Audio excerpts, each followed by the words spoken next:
mlifanya mlipokuwa hapa. Nasema kwamba kuna mwalimu wetu aliyemjenga hivi tukamjenga hivi akakuwa profesa. Alafu utaulizwa swali, wewe je, utakuwa profesa?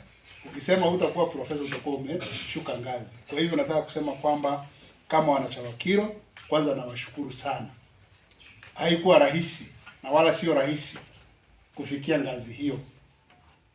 Mchango wenu wa kununua vitabu, nianzie hapo. Mara ya kwanza 12,000 na kitu, nafikiria hapo 12 na kitu. Mara ya pili 12,000 na kitu. Jumla 24,000 zilitoka kwetu. Nilikuwa na mchango hapo, lakini mchango mkubwa ulitoka kwenu. Na katika chuo kikuu huwezi kupandishwa ngazi ukatoka mhadhiri mwandamizi ufike profesa mshiriki bila kuwa umechangia kitu fulani katika eneo hilo. Leo asubuhi nimewaeleza viongozi wenu wachache waliokuja ofisini kwamba ni jambo ambalo linanipa unyenyekevu mkubwa, kwamba safari mlioanza mimi nilikamilisha kwa sababu mlinifungua macho, nikaona kumbe inawezekana. Baada ya ufadhili mliotoa pale, wale mnakumbuka tukitoa ufadhili mara 2 kwa chuo chetu kupitia kwa vitabu, nilisonga hatua nyingine, nikazungumza na maprofesa wawili wa Kiswahili, Profesa Kandagor, pengine mmemsikia, wa chuo kikuu cha Moi, na Profesa Nathan Ogechi, mkuu wa chuo kikuu cha Kisii. Kwa sasa hao ni walimu wa Kiswahili. Nao wakatoa ufadhili wa zaidi ya vitabu vya shilingi 56,000 kwa chuo chetu, baada ya ninyi kuanzisha ule mradi. Baadaye nikaongea na marafiki wa East Africa Educational Publishers, wakatuletea vitabu vya zaidi ya 100,000. Ilikuwa 100,000 na 1,000. Hiyo ni East Africa Educational Publishers. Kwa hivyo mbegu mliopanda ninyi hao viongozi na ninyi ilikuja kuwa mti mkubwa, sawa na mbegu ndogo ya haradali katika Biblia ambayo hukua ikakuwa mti mkubwa, na hata ndege wakaweka viota vyao kwenye ule mti, wanyama wakakaa chini kwa ajili ya kivuli. Kwa sababu kufikia hapo tulikuwa tumetoa vitabu vya gharama ya shilingi 1,181 kutoka kwa 1000 ngapi za kwenu? 24. Kwa hiyo mnaweza kuona mchango wenu mkubwa katika ile mbegu mliopanda. Kwa hivyo hata huu profesa, mimi huambia watu huu profesa ni wa Chawakiro tu. Mimi nitatumikia Chawakiro usiku na mchana kwa sababu wao walipanda ile mbegu. Hicho ni kigezo kimoja tu. Kuna vigezo vingi vinavyoangaliwa, na hasa ninavyowalea ninyi. Ulezi. Mtaalamu wa Kiswahili aliyekuwepo, pengine sijui kama mnamjua, ni Profesa Sangai Mohochi, ndiye aliyekuwa akinihoji siku hiyo.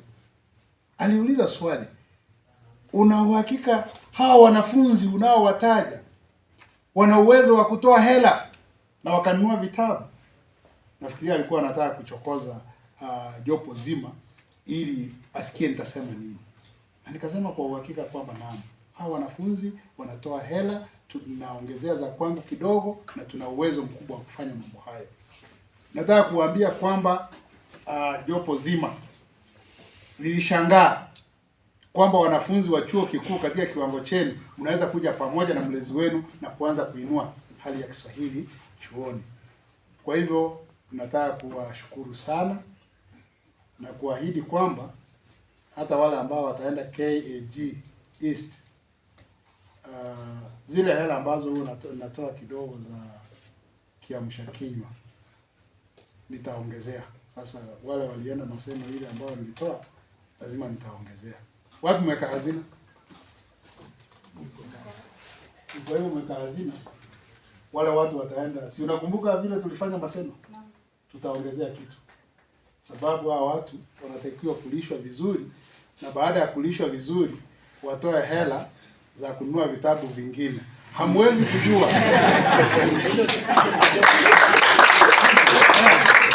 Hamwezi kujua. Mnaweza kutoa vitabu gharama ndogo ya shilingi 20,000 ama 30, na mimi ili kuendeleza Kiswahili nihakikishe nimeleta vitabu kutoka kwa marafiki zaidi hata ya 200,000 tuweke pale. Tunataka kujijenga sisi kama CHAWAKIRO. Nataka mkiondoka hapa siku mnarudi mnapata maktaba inajitosheleza kabisa, yaani hamna chochote ambacho mmekosa. Leo nimewaambia viongozi wenu hatuwezi kununua vitabu bila kujua ni kipi kiko pale kwanza, ili hawa wanafunzi wote wachangie kusema vitabu ambavyo hatuna pale ni vitabu vinavyoendana na kozi hii, kama ni fasihi simulizi, kama ni ushairi, kama ni riwaya, kama ni tamthilia, kama ni hadithi fupi na nini. Yaani mambo haya yajulikane, tukienda kununua vitabu viweze kuwafaa ninyi katika kozi zenu ambazo mnasoma, wale wa taaluma ya walimu, wale wa sanaa na wote ambao wanapenda Kiswahili, hata pamoja na wale wenzetu kutoka Infocom. Najua kuna wale waandishi wa habari, wale wanaosomea wanahabari, mambo kama hayo tuweze kufaana. Hata kama wao, nataka msikie, wanahitaji kitabu maalum ambacho hakiwezi kupatikana chuoni, tutakitafuta tukilete, kwa sababu ya wanachama wetu kutoka skuli hizi nyingine.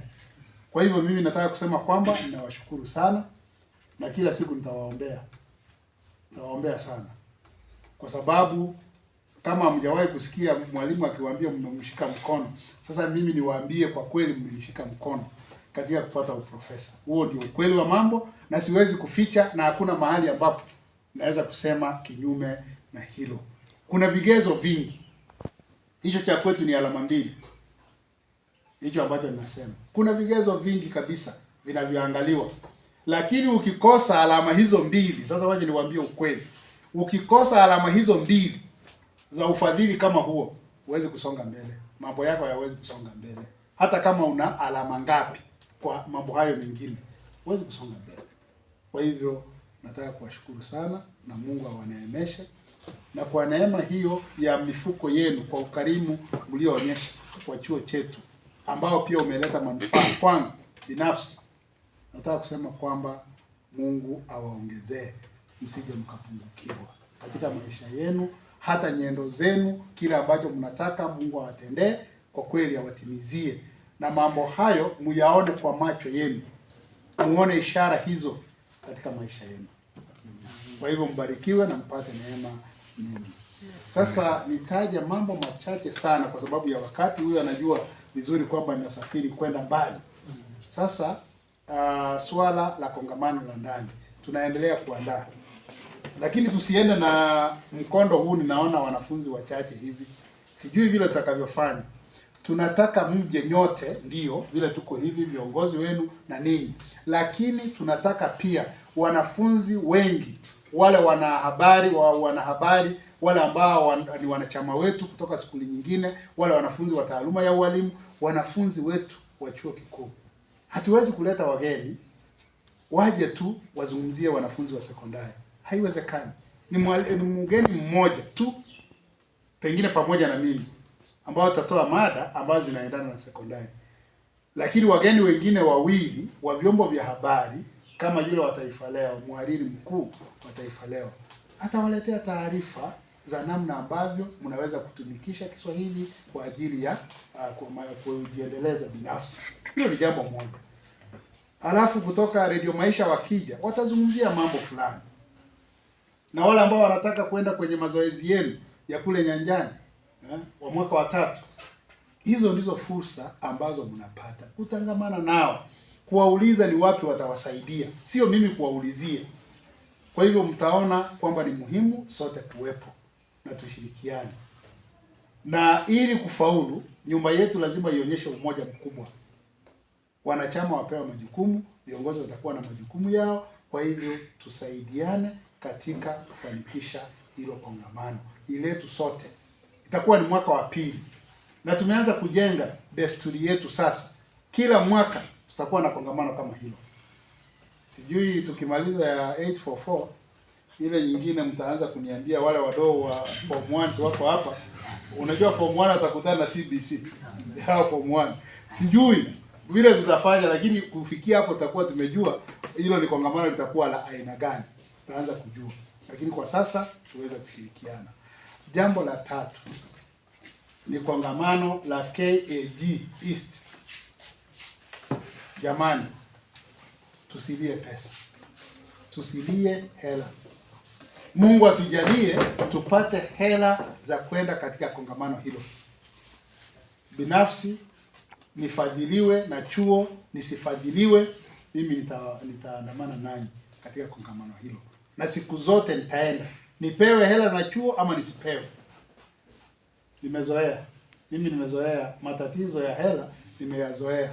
Hata nimewahi kwenda na kutumia hela nyingi, sio hizi za Kenya, nje ya nchi kwa ajili ya Kiswahili. Kwa hivyo hii naona ni sehemu ndogo, hapa ni karibu sana.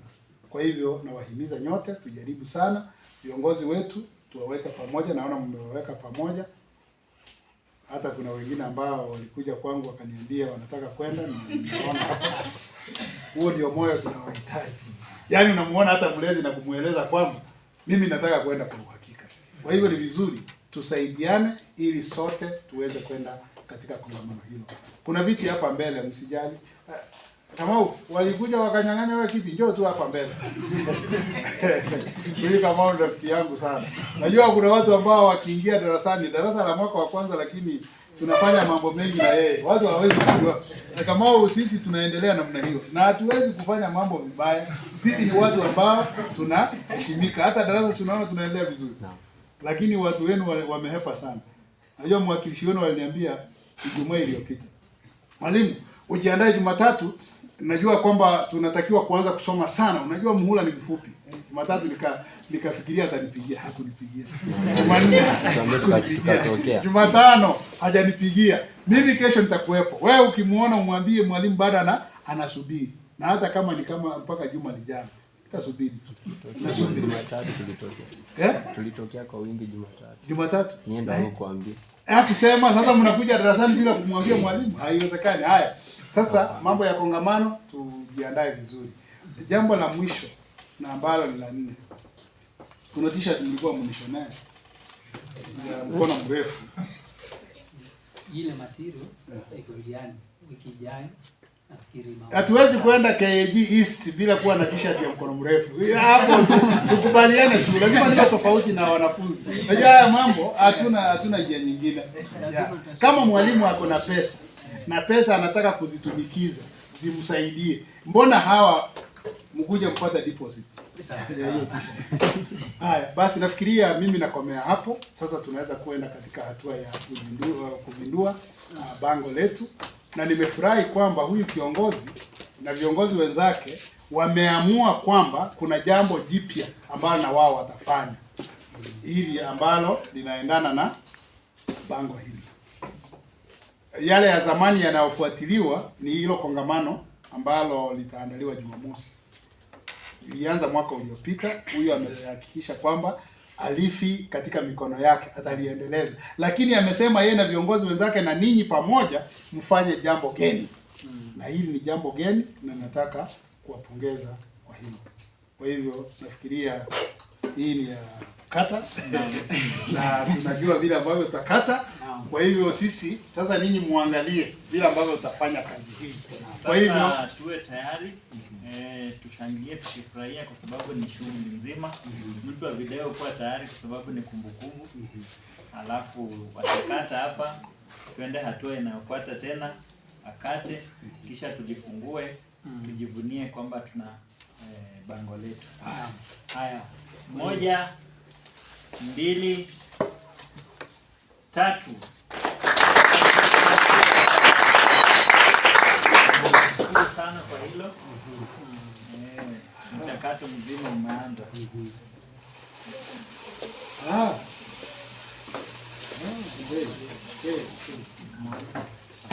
Sasa hii ni ya pili. Hapa nafikiri utakata pili. Ama tukate sasa. Tukate hapa alafu tutoe. Shangilia tafadhali. Hatua hiyo ni ya pili. Ya tatu ipo kweli.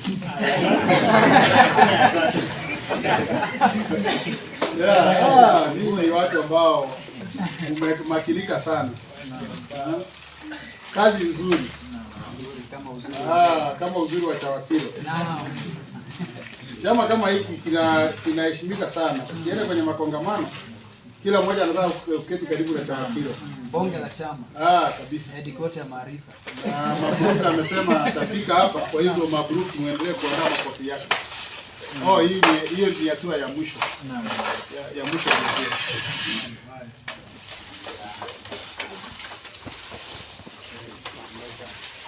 Sasa wale ambao lazima muangalie namna ambavyo tunaweka hapo. Huu ndio mchakato, tukikupea siku moja kufunga, alafu muanze kutuambia mambo mengine. Naam. Sasa hiki tunaingizwa hapa. Alafu bango lenyewe linavutwa.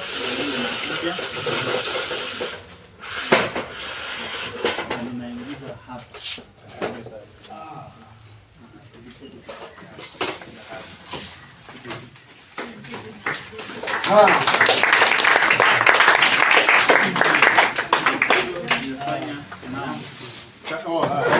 Salamu na mwenyekiti. Muhimu sana. Waje niweke miwani vizuri.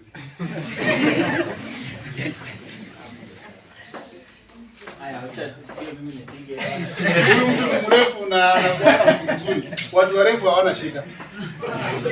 Anapatikana redio kila siku. Hata kufikiria huko ni kwa ameajiriwa. Si mnaona hali nzuri Tawakilo. Kila kitu ambacho kiko pale kiko hapa. Na hapo kilikuwa na makosa kidogo, tumeboresha hapa. Kuhakikisha kwamba ni hali nzuri. Hii ni kazi nzuri. Unaona kazi yenu inavyong'ara. Nataka mjipigie makofi ya kilo. Makofi matatu ya kilo. 1, 2, 3. Tena. Mwisho. Asanteni sana. Mungu atubariki. Mimi nimekamilisha, kwa hivyo nitawasikiliza kidogo kwa dakika chache. Nimewaambia wenzangu kwamba nina dakika chache kabla ya kuondoka. Nina kama dakika 10 za kuwasikiliza.